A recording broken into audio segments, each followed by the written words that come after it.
Президенттен да жакшы куттуктайсыңарбы? Өкмөт башчыдан да жакшы куттуктайсыңарбы? Же болбосо спикерден да жакшы куттуктайсыңарбы? Токтотуш керек. Президент куттуктадыбы? Спикер куттуктадыбы? Өкмөт жетекчиси куттуктадыбы? Жетет ошол. 200 адамга биз квартира алып берип коймокпуз. 200 муктаж болуп кыйналып аткан адамдарга квартира алып берип коймокпуз. А биз эмне кылып атабыз? Биз бир күндө 3-4 саатта ичип, жеп, кусуп, ошол акчанын баардыгын талаага таштап жок кылып кетип атабыз. Урматтуу мекендештер, урматтуу айдоочулар. Эгер унааңыздарга газ койдуруш керек болсо, биз сунуштаган Автогаз газ жабдууларын орнотуу автосервисине келиңиздер. Бишкек шаары Жазыра көчөсү 58Б дареги, тагыраак айтканда Чортеков чоң көчөсү менен Ахунбаев проспектиси кесилишет.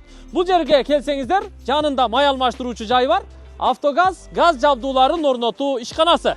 Италиянын Тарелли деген редуктор, фильтр, форсунка компьютерлерин коюп берет. Принц деген эң сонун зору дагы бар. Каалаган унааңыздарды алып келиңиздер. Ушул жерде команда эң жакшы кылып сапаттуу коюп бермекчи. Кызматыңыздарда. Жаңы жыл боюнча дагы бир эки ойлорум бар. Чын айтыш керек, бул ойлорум менин жеке оюм. Муну мен эч ким менен акылдашкан деле жокмун. Сиздерге бирок жеткизип коеюн дедим. Жаңы жылда мына салюттарды атып атабыз. Ушу салют атуу салтыны биз токтотушубуз керек. Жок дегенде мамлекеттик органдарда токтотушубуз керек. Мына мэриялар, райондор, облустар, мамлекеттик ишкана жетекчилери жана башкалар ушул салюттарды атышып, жерлерди атып атышат. Ушуну жок дегенде кийинки жылдан баштап мамлекеттик органдарды токтотойлучу. Мэрияда мына Бишкек мэриясы, Ош мэриясы жана башка канча бир 25тен ашык 26 биздин шаарларыбыз бар. Ошол жерлерди токтотойлу. 40тан ашык райондорубуз бар. Ошол жерлерди токтотойлу. Мамлекетибиз жок дегенде 50ден ашык жерде ушул салюттар атылат экен. Жаңы жыл болгондо. Ушуну токтотойлу. Ал эми жеке адамдар өздөрү атса, кааласа ата берсин. Жеке адамдарга тыюу салбайбыз. Биз мамлекеттик органдар үлгү болуп берели, ошону токтотойлу. Бул туура эмес маселе экенин уже коомубуз эле түшүнө баштады. Коомубуздун эми жарымын дебейин көпчүлүк бөлүгү уже салют атканга мындай ышкыбоз эле болуп атышкан жок. Мен мындай эсептеп чыктым, бир болжол менен 50ден ашык мамлекеттик органдар ушу салют атат экен. Ошол 50ден ашык мамлекеттик органдардын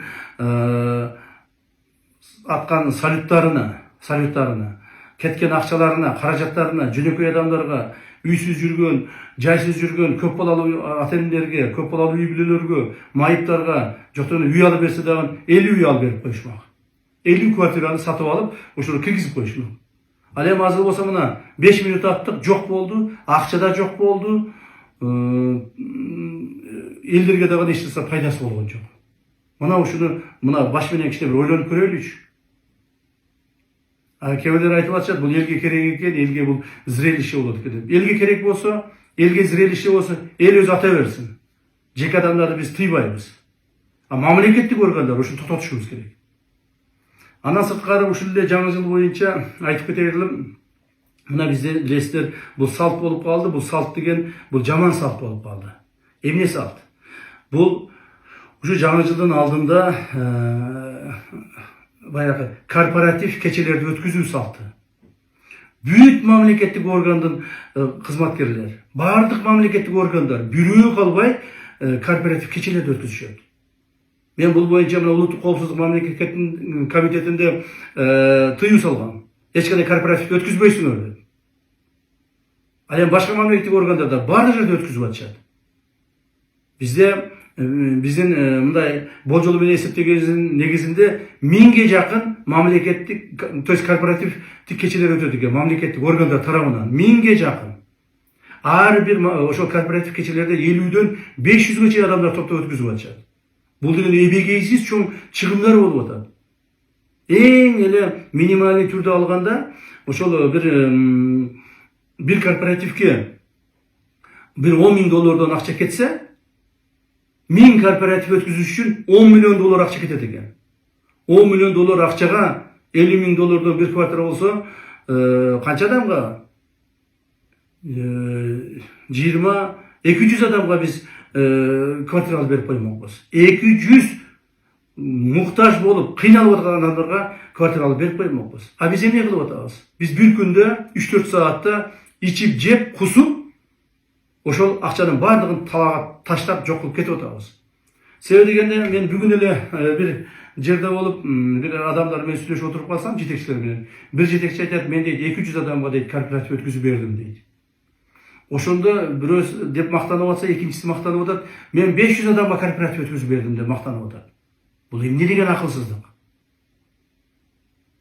Бул корпоратив жөнүп өтүп аткан жок да. Ал жерге акча кетип атат. Ал акчалар бир жактан топтолуп атат. Бюджеттен алгандары бар, бюджеттен албагандары ар бир адамдар өзү топтогондору бар, бирөөлөрдөн кысып алып келип өткүзүп аткандары бар. Ушундай эле кыйын болсоңор, кайрымдуу болсоңор, давайте ошол акчаңарды токтоткула.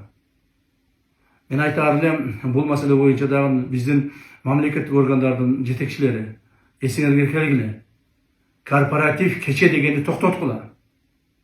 Так, официалдуу түрдө өткүзгөндөр бар. Официалдуу түрдө мына президентибиз, урматтуу президентибиз жол өткүзүп атат. Биз жетекчилердин анча мынча жерге барып жол өткүзүп атабыз. Жаш балдарга ушул кичине болсо да көңүл көтөрөлү деп. Бирок корпоратив кечелерди өткүзүп жүргөндөр ушуну токтотушуңар керек. Муну кескин түрдө кийинки жылдан баштап ушуну токтотушубуз керек. Так, себеби дегенде дагы бир жолу айтып коеюн, ошол жаңы жыл боюнча дагы. Мына жаңы жылда мен бир мамлекеттик орган бар жерде тартип болуш керек да. Мен эми мына бул жерде азыр жаңы жылдык маанай менен жакшынакай кылып сиздерге мындай бир тапшырма эмес, мындай өз оюмду менен бөлүшүп атам да. Мисалы үчүн, мына урматтуу президентибиз жаңы жылда бүт элибизди, журтубузду куттуктады, туурабы? Биз аны туура кабыл алабыз. Жана булга биз кунт коюбугабыз. Элибиздин баардыгы ушул президентибиз сүйлөп бүткөндөн кийин мына жаңы жыл келди деп куттуктайбыз дагы, бири-бирибизди кубанабыз. Бул туура нерсе. Мамлекетибиздин парламенттин жетекчиси элди куттуктап атат. Туура нерсе. Өкмөттөгү министрлер кабинетинин башчысы ал куттуктап атат элибизди. Бул да туура нерсе. Ошол эле мезгилде башка мамлекеттик органдын жетекчилери силер эмнени куттуктап атасыңар?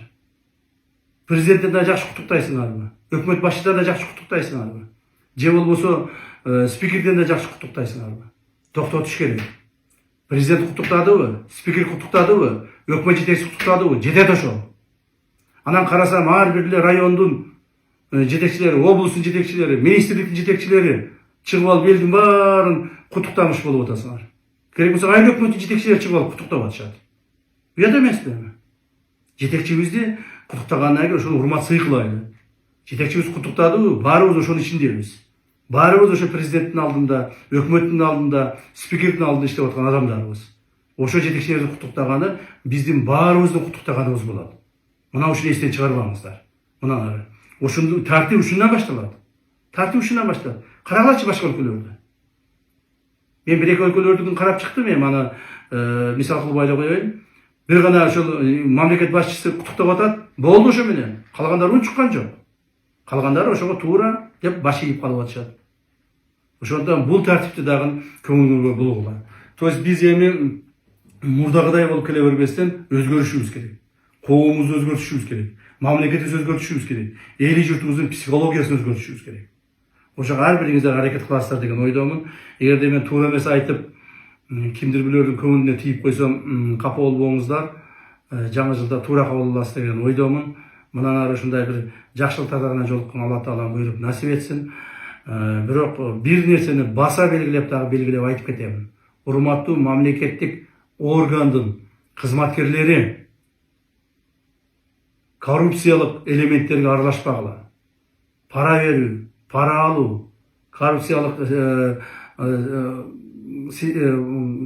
схемаларды даярдоо жана ишке ашыруу боюнча этият болгула. Биздин кызматкерлер, улуттук коопсуздук мамлекеттик комитетинин кызматкерлери бул багытта ишти күчөтөбүз. Биз эми ушул багытта ишти күчөтөбүз.